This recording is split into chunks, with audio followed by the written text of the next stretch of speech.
Welcome back to BCN news. మాజీ ముఖ్యమంత్రి YCP అధ్యక్షుడు జగన్ పొదిలి పర్యటనలో అడుగడుగునా పోలీస్ భద్రతా వైఫల్యం కనిపించిందని మాజీ ఎమ్మెల్యే కాసు మహేష్ రెడ్డి మండిపడ్డారు. తాడేపల్లి వైసీపీ కేంద్ర కార్యాలయంలో ఆయన మీడియాతో మాట్లాడుతూ పొగాకు రైతులకు భరోసా కల్పించేందుకు వెళుతున్న జగన్ కు సీఎం చంద్రబాబు ఆదేశాల మేరకే పోలీసులు ఉద్దేశపూర్వకంగా భద్రత విషయంలో నిర్లక్ష్యంగా వ్యవహరించారని ఆగ్రహం వ్యక్తం చేశారు. ముఖ్యమంత్రి చంద్రబాబు ఒక ఫ్యాక్షన్ మనస్తత్వంతో రాష్ట్రంలో పాలన సాగిస్తున్నారని ధ్వజమెత్తారు. వేల మంది వచ్చారు. ఎంత విచిత్రం అంటే ఆ ప్రాంతంలో ఉన్న తెలుగుదేశానికి సంబంధించిన రైతు కూలీలు కూడా జగన్మోహన్ రెడ్డి గారు రావాలని కోరుకున్నారు నిన్న. ఎందుకంటే తెలుగుదేశం ఇచ్చిన హామీలు తుంగలో దొక్కింది, మద్దతు ధర లేదు. మీరు ఏ పంట కన్నా తీసుకోండి, ఈ సంవత్సరం మిర్చి, కంది లేదు, పొగాకు, చివరికి ధాన్యం ధరలు కూడా పడిగిపోయినాయి. అప్పులు పాలయ్యాడు రైతు.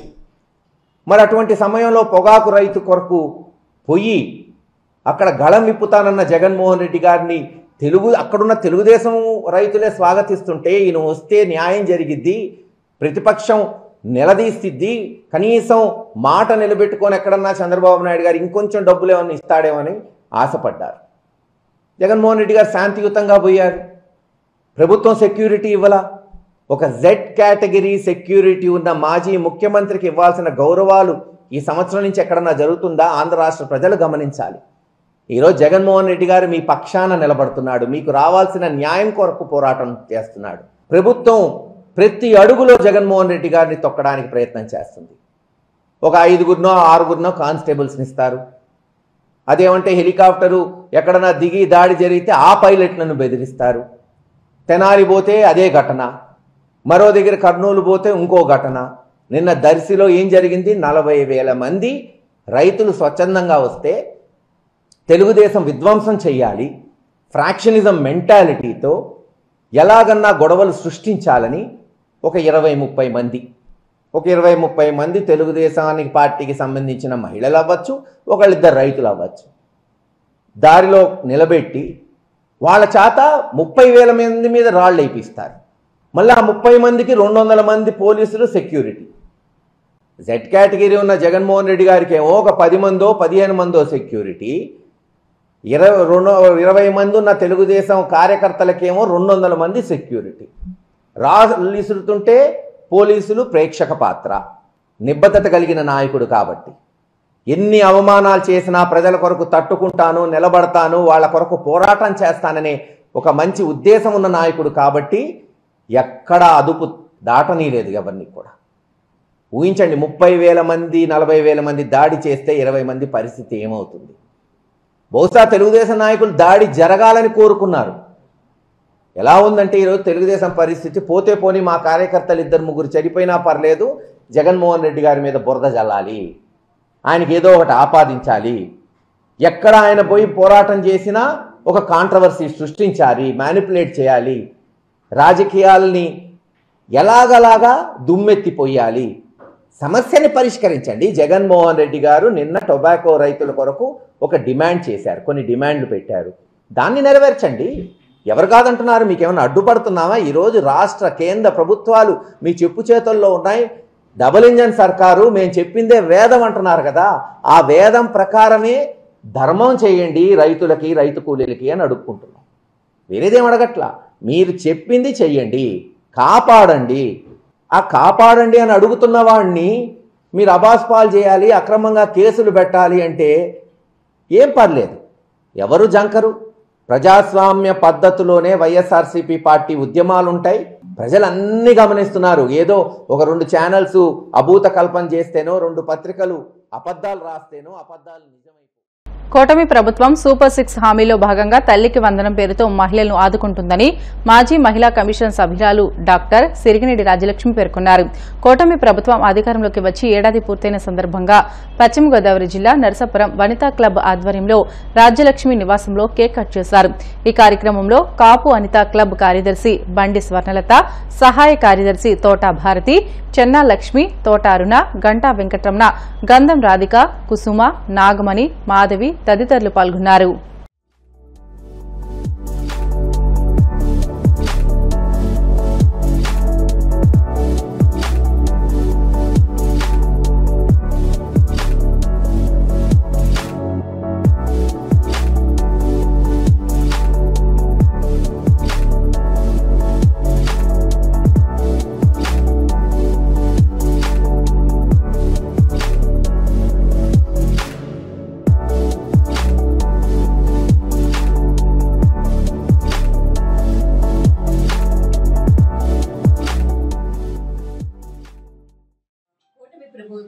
వచ్చి సంవత్సరం అయిన సందర్భంగా మా వంటట్ల ఆధ్వర్యంలో మేమందరం కూడా ఈ వేడుకలు జరుపుకోవటం మాకెంతో ఆనందంగా ఉంది. పోయిన 5 సంవత్సరాలు జగన్ ప్రభుత్వంలో మనం ఎన్ని కష్టాలు అనుభవించామో ప్రతి ఒక్కరికి మనకు తెలుసు. ఎవరైనా వచ్చి మనం ఆదుకోవాలని చెప్పి ప్రతి ఒక్కరు అనుకున్న తరుణంలో మరి చంద్రబాబు నాయుడు గారు, పవన్ కళ్యాణ్ గారు, మోడీ గారి సంయుక్తంగా మొత్తం ముగ్గురు కలిసి కూటమిగా ఏర్పడి మన బాధల్ని తీర్చడానికి వారు ముందుకు రావడం జరిగింది. మంచి మెజారిటీతో గెలిచి మనకి మంచి భరోసానిస్తూ ముందుకు రావడం జరిగింది. మరి ఈ రోజున మన ఆంధ్రప్రదేశ్ కి, మన మహిళలకి మంచి మంచి అవకాశాలు కూడా ఇవ్వడం జరుగుతుంది చంద్రబాబు నాయుడు గారి కూటమి ఆధ్వర్యంలో. దానికి పవన్ కళ్యాణ్ గారు మరింత సపోర్ట్ చేస్తున్నారు, లోకేష్ గారు మరింత సపోర్ట్ చేస్తున్నారు. ఈ విధంగా చూస్తే ఈ రోజునే తల్లికి వందనం పేరు మీద సూపర్ 6 హామీల్లో భాగంగా నెరవేర్చడం జరుగుతుంది. ఆల్రెడీ ఉచిత గ్యాస్ సిలిండర్స్ ఇవ్వడం జరుగుతుంది, మనకి అందరికీ తెలిసిన విషయమే. ఈ రోజున తల్లికి వందనం మరి ఎంతమంది పిల్లలు ఉంటే అంతమందికి డబ్బులు వేయటం. 15,000 అంటే 13,000 వేస్తున్నారు. 2,000 స్కూల్స్ నిర్వహణ నిమిత్తం కలెక్టర్ గారికి వెళ్ళడం జరుగుతుంది. ఇప్పుడు జగన్మోహన్ రెడ్డి అమ్మఒడిని పెట్టి మరి ఎంతమంది పిల్లలు ఉంటే అంతమంది పిల్లలు అని చెప్పి భారతీ రెడ్డి చెప్పడం జరిగింది. కానీ ఇద్దరు కాదు కదా, ఒక్కరు ఉన్న వాళ్ళకి కూడా వేయటం కూడా జరగలేదు. మరి ఈ రోజున ఒక బాబే కాదు, 4 పిల్లలు ఉన్న వాళ్ళకి కూడా వేయటం జరుగుతుంది. ఒక బిడ్డ ఉన్న తల్లులకి అయితే కనుక 18,55,760 మందికి వేస్తున్నారు తల్లికి వందనం. అది ఇద్దరు బిడ్డలు ఉన్న తల్లులు అయితే కనుక 14,55,032 మంది తల్లులకి వేయటం జరుగుతుంది. 3 పిల్లలు ఉన్న తల్లులు అయితే కనుక 2,10,684 మందికి వేయడం జరుగుతుంది ఈ తల్లికి వందనం. 4 పిల్లలు ఉన్న వాళ్ళకి కూడా వేస్తున్నారండి. మరి గ్రేట్ థింగ్ కదా అది. 4 పిల్లలు ఉన్న వాళ్ళైతే 20,053 మంది తల్లికి వందనం కార్యక్రమం ద్వారా ఈ డబ్బులు ఇవ్వడం జరుగుతుంది. అంటే మొత్తం ఇచ్చిన మాట ప్రకారం 67,27,164 మంది పిల్లలకి ఈ రోజున తల్లికి వందనం పేరు మీద వాళ్ళ అకౌంట్స్ కి డబ్బులు పట్టడం జరుగుతుంది. నిజంగా ఇది మహిళలకు వచ్చినటువంటి ఒక సదవకాశం అండి. బస్సు ప్రయాణం కూడా పెట్టడం జరుగుతుంది. ఏమి హామీలు ఇచ్చారో, ఎన్నికల ముందు ఎన్నికల మేనిఫెస్టోలు ఏం పెట్టారో అవన్నీ కూడా ఈ రోజున ఒక్కొక్కటి నెరవేర్చుకుంటూ వస్తున్నారు. ఉచిత గ్యాస్ సిలిండర్లు అయిపోయినాయి. అదేవిధంగా వృద్ధాప్య పెన్షన్ పెంచడం జరిగింది. మరి దివ్యాంగులకి పెన్షన్ పెంచడం జరిగింది. అదేవిధంగా రైతుల వారీగా రైతులకు ఏం చేయాలన్నది చేయటం జరుగుతుంది. అది ప్రతి ఒక్కరికి ఏం చెయ్యాలా అన్నది కూటమి ప్రభుత్వం ఒక ఆలోచన చేసి భవిష్యత్తు బాగుండేలాగా ఆంధ్రప్రదేశ్ నవ్యాంధ్రప్రదేశ్ చేయడానికి ముందుకు రావడం జరుగుతుంది. మరి ఈ రోజున అందులో భాగంగా ఈ విజయాన్ని మనందరం కూడా పాలు పంచుకోవాలని చెప్పి విజయానందాన్ని మేమందరం కూడా వనకట్ల ఆధ్వర్యంలో ఈ కార్యక్రమాన్ని నిర్వహించుకోవడం జరిగింది. జవహర్ నవోదయ విద్యాలయ విద్యార్థులకు అవసరమైన అన్ని సౌకర్యాలను కల్పించడానికి చర్యలు తీసుకుంటామని ఒంగోలు ఎంపీ మాగుంట శ్రీనివాసులరెడ్డి అన్నారు.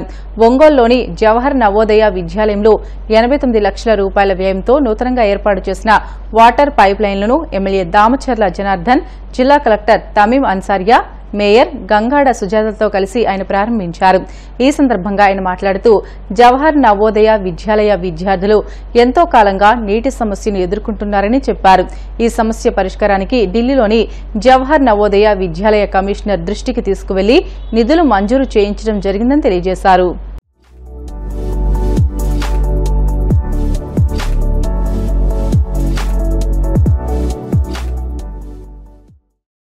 ఒంగోలు పట్టణంలో ఉన్న ప్రముఖమైన విద్యా సంస్థ అంటే జవహర్ నవోదయ విద్యాలయ సంస్థ. సెంట్రల్ గవర్నమెంట్ ఆర్గనైజేషన్ ఇది. టోటల్గా భారతదేశంలోనే 2,000 స్కూల్స్ ఇవన్నీ లిమిటెడ్గా కూడా ఉండటం ఉంటుంది. అందులో ప్రకాశం జిల్లాలో దాదాపు ఒక 45 సంవత్సరాల క్రితమే ఇక్కడ ప్రారంభం చేయడం జవహర్ నవోదయ విద్యాలయం అనేది మనం గర్వపడాల్సిన విషయం. మన ప్రకాశం జిల్లాలోనే మరొక ప్రాంతం అనేది మార్కాపురంలో కూడా ఒక జవహర్ నవోదయ విద్యాలయ సంస్థ. ఇక్కడ ఈ జిల్లాకి చైర్మన్ అంటే కలెక్టర్ గారే చైర్పర్సన్గా ఉంటారు ఈ స్కూల్కి. మిగతా ఎంపీస్ అందరూ మెంబర్స్గా ఉంటారు. అంతవరకు మేనేజ్మెంట్ అనేది ప్రిన్సిపల్లో, అదర్ మేనేజ్మెంట్ అంతా control by Delhi commissioner of Jawahar Navodaya Vidyalaya సంస్థ. ఇది మంచినీటి వసతి అనేది లేక వాటర్ ట్యాంకర్స్ ద్వారా మా ట్యాంకర్స్ కూడా పంపించేవాళ్ళం.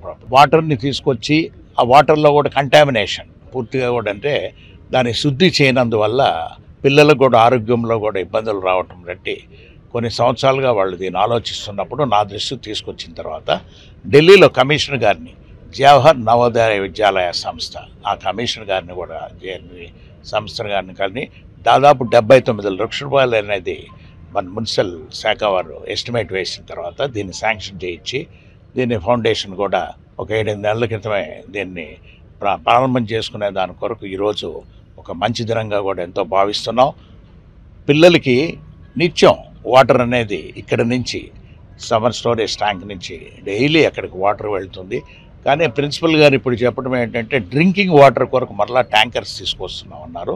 దానికి మన గౌరవ ఎమ్మెల్యే గారైనా కలెక్టర్ గారు కూడా ఇచ్చిన సూచన ఏమిటంటే వారికి RO ప్లాంట్ పెట్టుకొని ఈ డ్రింకింగ్ వాటర్ ట్యాంకర్స్ కూడా స్టాప్ చేసుకుంటే కూడా బాగుంటుందని, అది ఆ సూచనల ప్రకారం ప్రిన్సిపల్ గారు కూడా అన్నీ ఆచరిస్తారు. ప్రత్యేకంగా గౌరవ శాసనసభ్యులు గారు కూడా ఈ ప్రాజెక్ట్ని త్వరగా పూర్తి చేయాలి, ఇక్కడి నుంచి సమ్మర్ స్టోరేజ్ ట్యాంక్ నుంచి నవోదయ స్కూల్ వరకు అని వారు అప్పుడప్పుడు పర్యవేక్షిస్తున్నప్పుడు జవహర్ నవోదయ విద్యాలయ సంస్థల తరఫున నేను ప్రత్యేకంగా ఎమ్మెల్యే గారికి కూడా ధన్యవాదాలు కూడా తెలుపుకుంటూ, అదేవిధంగా కలెక్టర్ గారు ప్రత్యేకంగా మంచినీరు అనేది సప్లై ఇవ్వాలి స్టూడెంట్స్కి, వారికి ఎప్పుడూ ఎటువంటి ఇబ్బంది ఉండకూడదు, చైర్పర్సన్గా వారే ఉన్నాం కాబట్టి వారు కూడా దీన్ని కూడా పర్యవేక్షించారు. వారు కూడా నేను ప్రత్యేకంగా మాగుంట కుటుంబం తరఫున ధన్యవాదాలు.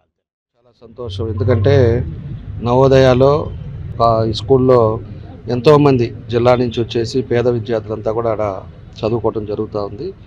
అదేవిధంగా central government organised Navodaya school, దానికి ఆ రోజు ఉండే పరిస్థితుల్లో వాటర్ ప్రాబ్లం ఉందని చెప్పేసి ఉన్న వాటర్ సరిగ్గా లేక ట్యాంకర్స్ తోలుకుంటా ఇవన్నీ కూడా ఇబ్బందులు ఉన్నప్పుడు ఆ రోజు ఎంపీ గారి గ్రాంట్ నుంచి 80 లక్షల రూపాయలు దీనికి పైప్ లైన్ వేసి ఈరోజు డైరెక్ట్గా నవోదయకు పోయేటట్టుగా సమ్మర్ స్టోరేజ్ ట్యాంక్ నుంచి ఇవ్వడం జరిగింది.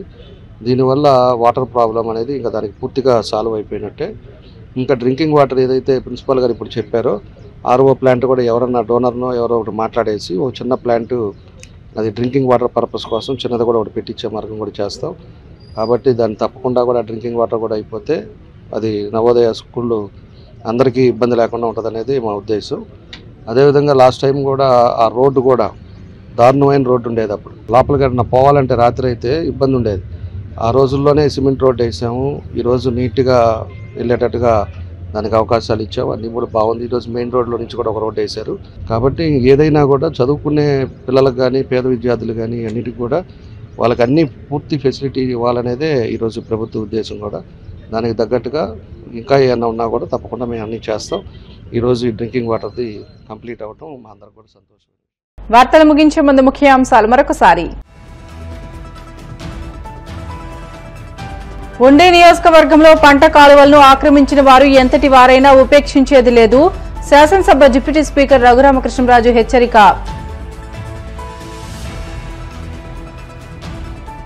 వైసీపీ ఎమ్మెల్సీ అనంతబాబు చేతిలో హత్యకు గురైన డ్రైవర్ వీధి సుబ్రహ్మణ్యం కుటుంబాన్ని ఆదుకుంటాం, రాష్ట్ర ఎస్సీ కమిషన్ చైర్మన్ జవహర్ వెల్లడి.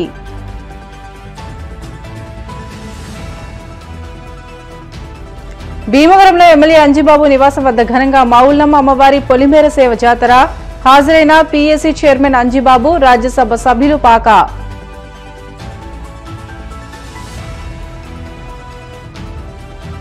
జగన్ పొదిలి పర్యటనలో ఉద్దేశపూర్వకంగానే భద్రత కల్పించకుండా ప్రభుత్వం కుట్ర పన్నింది, చంద్రబాబుపై మాజీ ఎమ్మెల్యే కాసు మహేష్ రెడ్డి ధ్వజం. ఇవి ఇప్పటి వరకున్న బులెటిన్లోని అప్డేట్స్. మరిన్ని వార్తల కోసం BCN digital YouTube channel, Facebook పేజీని ఫాలో అవ్వండి. అప్డేట్ వార్తల కోసం ప్లీజ్ డూ సబ్స్క్రైబ్.